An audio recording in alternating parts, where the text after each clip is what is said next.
Bonjour, bienvenue à cette 4e vidéo sur le petit catéchisme de Martin Luther. Le premier des 10 commandements dit « Tu n'auras pas d'autre Dieu devant moi ». Mais qu'est-ce que ça veut dire avoir un Dieu? Qu'est-ce que Dieu nous demande au juste avec ce commandement? Pour répondre à ces questions, je vous propose d'aller à la découverte des vérités fondamentales de la Bible.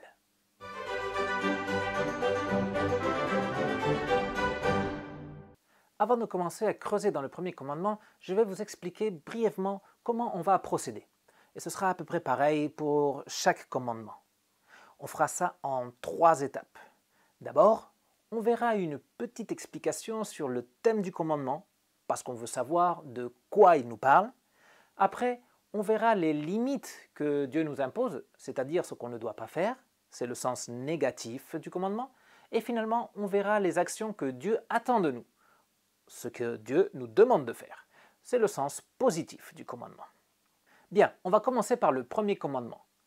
On le trouve dans l'Exode chapitre 20, verset 3. « Tu n'auras pas d'autre Dieu devant moi ».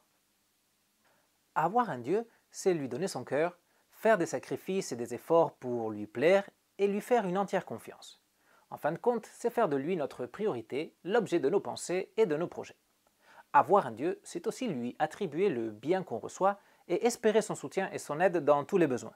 Celui qui possède un Dieu va se soumettre à sa volonté et va l'honorer pour tous les bienfaits. C'est ce qu'on appelle l'adoration.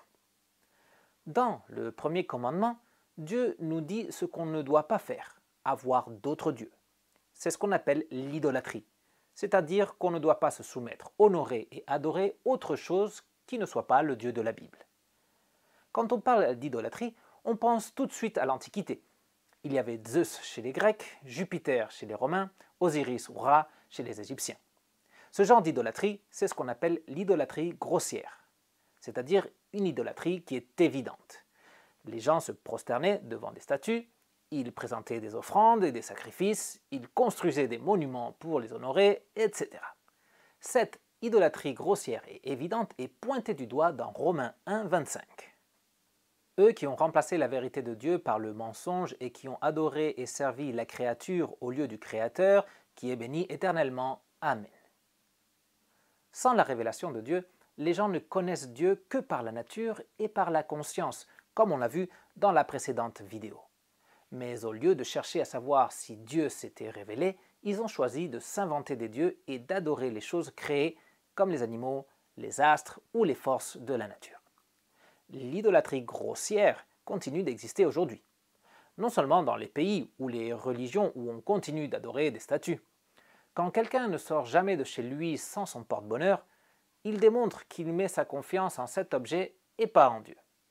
Quand quelqu'un lit un horoscope pour savoir ce qui va lui arriver dans la journée, il démontre qu'il fait plus confiance à l'influence des astres qu'au Dieu qui a créé les astres et qui s'est révélé dans la Bible.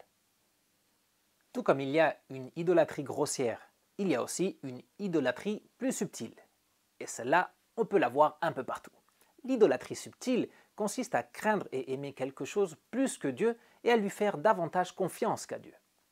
Voyons un premier exemple en lisant Matthieu 10, 28. « Ne redoutez pas ceux qui tuent le corps, mais qui ne peuvent pas tuer l'âme. Redoutez plutôt celui qui peut faire périr l'âme et le corps en enfer. » Il y a des gens qui sont prêts à faire n'importe quoi pour être acceptés ou pour ne pas être exclus d'un groupe ou d'un travail. Ils vont jusqu'à faire du mal simplement pour qu'on ne se moque pas d'eux et pour avoir des amis. Ils craignent l'autre plus que Dieu. C'est de l'idolâtrie.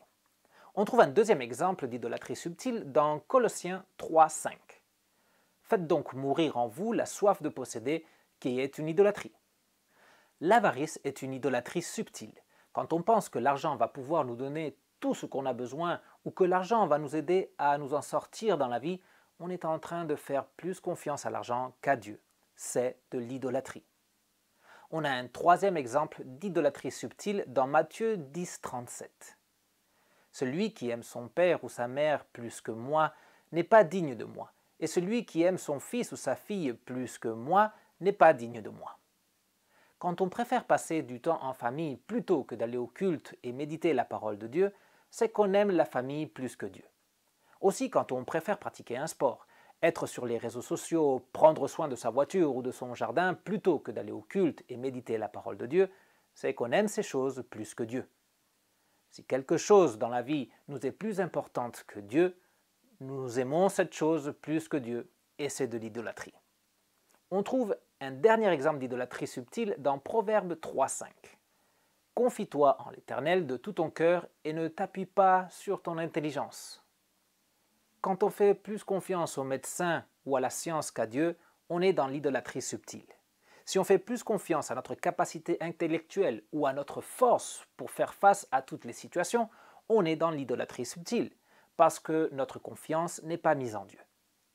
Faire des amis, faire des économies, aimer sa famille, avoir des hobbies ou aller chez le médecin ne sont pas des péchés. Le problème, c'est quand on les a pour Dieu, quand on les aime, on les craint ou on leur fait plus confiance qu'à Dieu. On a vu ce qu'on ne doit pas faire, avoir d'autres dieux devant lui. Mais avec ce premier commandement, Dieu nous dit aussi ce qu'il attend de nous, qu'on l'ait lui devant toute chose. Pour comprendre ce que Dieu attend de nous par ce premier commandement, je vous propose de voir comment il est expliqué dans le Petit Catéchisme. Nous devons craindre et aimer Dieu par-dessus tout et mettre en lui notre entière confiance. Tout d'abord, nous devons craindre Dieu, mais craindre Dieu, ce n'est pas avoir peur de lui. Craindre Dieu, c'est principalement respecter sa volonté. On lit dans Genèse 17.1 « Lorsqu'Abraham fut âgé de 99 ans, l'Éternel apparut à Abraham et lui dit « Je suis le Dieu Tout-Puissant, marche devant moi et sois intègre. » Un enfant évite de faire ce qui est mauvais devant son père. Craindre Dieu, c'est garder à l'esprit qu'il est partout présent, qu'il nous voit et qu'il voit tout ce qu'on fait. Il entend nos paroles et il connaît nos pensées. Marcher devant Dieu avec crainte, c'est respecter sa volonté, même quand personne ne nous voit. Craindre Dieu, c'est faire ce qui lui plaît, agir de telle façon qu'il soit fier de nous. Donc, la première chose que Dieu nous demande dans le premier commandement, c'est de le craindre. Mais ce n'est pas tout. On lit dans Psaume 73, 25 et 26 « Qui d'autre ai-je au ciel, et sur la terre je ne prends plaisir qu'en toi. Mon corps et mon cœur peuvent s'épuiser, Dieu sera toujours le rocher de mon cœur et ma bonne part. » Avoir Dieu devant toute chose, c'est aussi l'aimer par-dessus tout. Dieu veut être notre bien le plus précieux, notre plus grand trésor. Il veut que nous l'aimions, que nous aimions sa parole, les chemins qu'il choisit pour nous et tout ce qu'il a fait. Dieu est celui qui nous comble de bien et qui est allé jusqu'à donner son Fils unique pour nous sauver. Il nous a donné ce qu'il avait de plus précieux parce qu'il nous aime.